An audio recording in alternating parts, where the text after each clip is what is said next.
introduce Myrna Castrejón, President and CEO of CCSA.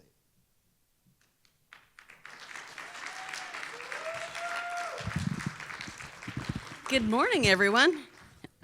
Thank you all for being here today.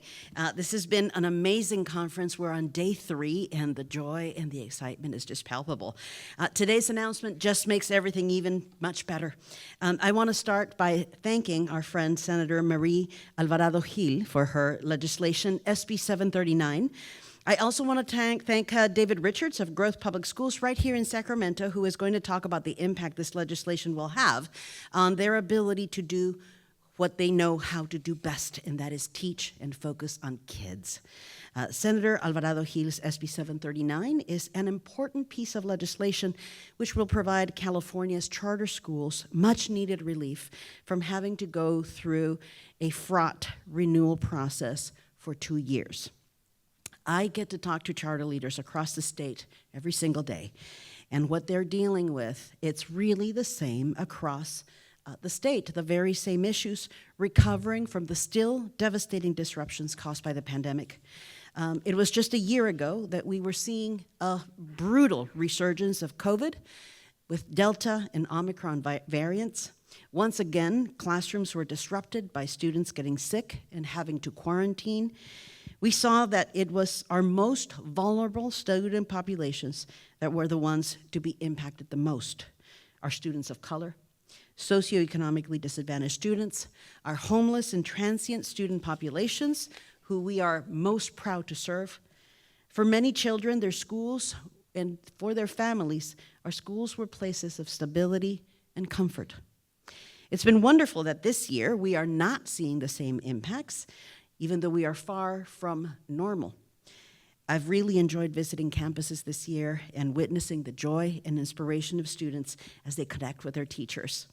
While we are all hoping, or we were all hoping, that last year would have been more normal when we resumed testing, we have to face the reality that the effects of the pandemic still impact schools' abilities to operate. And public schools are dealing with learning loss, some of it catastrophic, working to re-engage their student and teacher burnout, and a resulting staffing and teaching shortage. When we saw the return of the state testing last year, we were provided a good baseline to operate from. And you heard public officials across the state talking about this is a new baseline, this is a new starting point. Now, we are not going to recover completely overnight.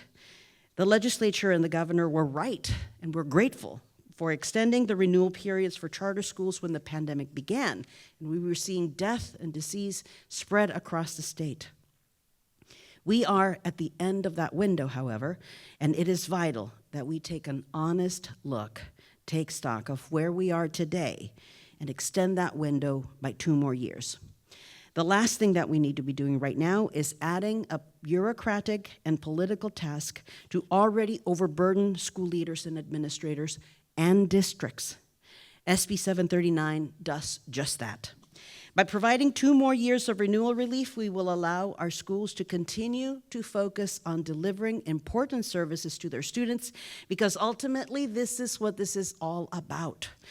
Across the state, more than 500 charter schools will take their valuable resources without this relief and have to go through an excruciating renewal process during the next 2 years. Those schools serve 284,000 students. Now, we're not asking to remove any safeguards or to hold schools less accountable. There's no one more accountable than charter schools across California, I'll tell you that. What we don't want to see is another student's education interrupted any more than it already has been in a moment where there are no fair, reliable, and objective data benchmarks against which to deploy an inherently politically challenging process that can result in shutdowns, the unfair closures of vital charter schools with wildly divergent results across the states as each authorizer struggles with its own interpretation of renewal parameters. We don't want to return to pre-1505 unevenness, unpredictability, and raw politics. What we are asking for is to let charter public schools deliver on their promise to provide high-quality education opportunities to California students, regardless of their academic ability, income, or zip code. As charters enter our fourth decade and providing a wide array of unique and personalized learning models to California students, I am so excited to see what is coming next. Let's give our educators the best environment for them to operate and continue to reinvent public education in California. And with that, I would like to introduce California State Senator Marie Alvarado-Gil, who was recently elected in 2022 and now represents District 4. Senator Alvarado-Gil has always been, also been a public school educator and innovator, serving over 6,000 students in 13 elementary schools in her career. She serves as the State Commissioner for Special Education and has opened several high-performing schools in Northern California. She is a fervent advocate for education opportunity and is actively partnering with local districts and county offices of education to respond to what kids need most to feel safe and successful in the classroom. And I am so proud that we have a knowledgeable, serious public servant in the Senate who understands education well and is unafraid to stand up for children and children first. Please help me welcome State Senator Marie Alvarado-Gil.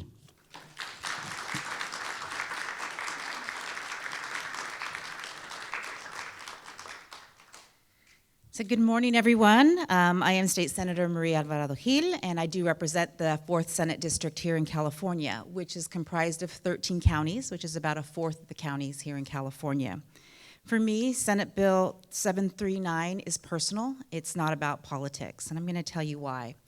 Because prior to being elected the first woman and the first person of color to represent the 4th Senate District, I served as a school board member for a charter school that I helped to open. And I was an advocate for education equity for all students. Prior to that, I raised 3 children as a single mom, 2 of whom were blessed with special needs. And subsequently, I earned the appointment by the State Superintendent of Public Instruction to the Advisory Commission of Special Education, which I now have been honored with the Senate liaison position to continue to serve in that role. When the pandemic caused our schools to close and the state mandated forced our children and families to adapt to a new normal, we saw a struggle of unprecedented times.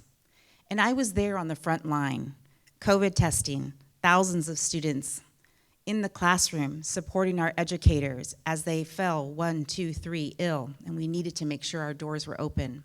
And I was there at home with my own 3 teenage students, struggling to figure out what their next move was going to be in their education. All 3 of them opted to stay home. They were college-bound to 4-year universities, but all 3 opted to stay home and continue their general education in a community college because of the impact of the pandemic. So yes, this is deeply personal to me, because what matters today is what our state legislature is willing to accomplish to remediate the learning goals, the learning loss, and social emotional stress that our kids, families, and educators endured for so many months. Senate Bill 739 is about what is best for kids, period. This bill will impact more than 2,804,000 students that attend the charter school public schools here in California, extending the charter school renewal period by an additional 2 years, a protection that was first put into place by Governor Newsom and the state legislature in 2021. This was to mitigate the disruption to students early on in the pandemic, particularly in low-income communities. And we all know that that pandemic continued to happen here in California and around the world. My new proposed legislation would leave early accountability measures that charter schools must comply with in place, but extend the renewal of charter public schools for an additional 2 years.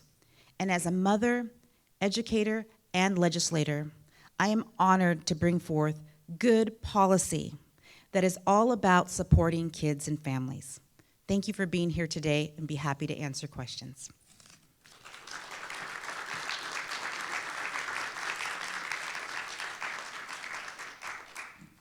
Forgot my glasses. There we go.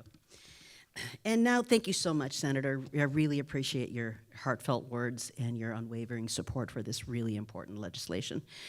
And now I would like to introduce David Richards, who founded Growth Public Schools in 2015 to serve the Sacramento community. He's going to provide the perspective of someone who is in the trenches and supporting students in his community. Thank you so much for being here, David.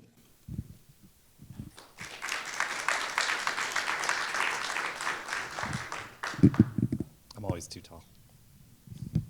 All right, welcome everyone. I'm David Richards. As Myrna said, I'm the founder of Growth Public Schools. We're in our 6th year, and we're growing into be a K-8. And I want to speak to you about, in my 25 plus years as an educator, I think this is obvious, but I'm going to say it out loud. This was the worst 3 years ever.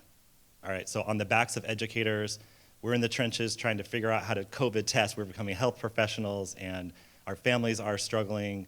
Our students are struggling, our teachers are sick. It's been a really, really hard time. And what this proposed legislation will provide for us is a breather from distractions around what we really love to do and what we're amazing at doing, which is supporting teaching, learning, and mental health. So I don't want to leave that one out. We know about the learning loss that we've suffered through the last 3 years, but let's talk about the mental health crisis that students, families, and teachers and leaders are suffering. A day does not go by where I don't see a LinkedIn post from a superintendent, a principal, a teacher, someone who's in a school who's saying, I can't do it anymore. This is it. I'm done. And these are people that have given their whole entire lives to supporting students, right? And for us, this legislation will really help us because the renewal process is thorough and comprehensive as it should be, right? This is a very important process. However, for us to be spending, I will literally spend half of my time writing a charter petition, meeting with school board members, meeting with the press, doing all the things, the political things that I don't actually want to do as a school leader. I want to be in the trenches with my families, with the teachers, providing the support that they need. And this legislation will help us do that. And one of the things that's really important to understand is that the teachers are struggling and I need to support them. So what I would love to hear, or what I'd love to say is that this legislation literally will change our lives. And our students need this more than anything right now. And honestly, I'm gonna get emotional here because it's gonna be a really tough 2 years on us if we have to do, half of my job has to be this, and I'm trying to help the teachers and students. So thank you.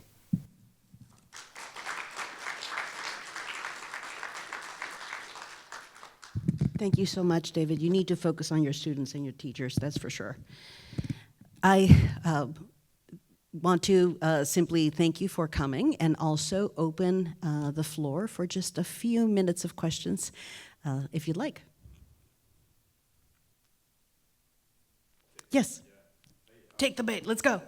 Sounds great. Yeah, Ken Blake Jones with Politico. I'm wondering if you think that charter school authorization or renewal of rules need to be further eased beyond this legislation, and if that's something that you all are pushing for. Yes, of course. Happy to repeat the question. His question is, should the whole authorizing apparatus be eased more than just these 2 years, and are we working on that? That's a really great question. I appreciate it. Listen, I think, as you know, authorization as a whole has gotten more and more difficult. And in fact, a few years ago, when the API system was basically jettisoned, there was a lot of unevenness about what would constitute a high-quality school that would be worthy of renewal, because we've always endeavored to fulfill our mandate that we would get autonomy and flexibility in return for demonstrable results. One of the successes of the 1505 legislation in 2019 was that, again, we established very clear parameters beyond which authorizers wouldn't perhaps take advantage of the subjectivity of their local landscapes. And for sure, I think there is a really big conversation, policy conversation at the state board and among educators across the state about what would it mean to actually fully recover. I know, for example, that the conversation about integrating growth measures into the state dashboard is a well overdue conversation in the state. Most states actually already measure schools' progress based on how well their individual students grow. That measure is delayed because of the pandemic. They just started meeting with the work group, and we look forward to seeing how else California's entire accountability system gets reformed, and we will happily join those conversations as well. I do think it'd be premature to unilaterally look at authorizing without really having a clear understanding from the state about where we are going as Californians. But I will say this, when California does fully re-articulate its vision for how we should measure quality, growth, and goals for students, that authorization should fall close behind. In the meantime, you can see that we're very passionate about this, and I will say it, I would consider it highly immoral for districts to be making subjective decisions that are about the life and the death of schools that could result in closures without objective data. I'm sure districts would not want to be subjected to the same measures in this moment, and we simply need to be clear about what our policy objectives should be as Californians, and that is protecting our students and teachers. That was a longer answer than you were asking for, probably. Other questions?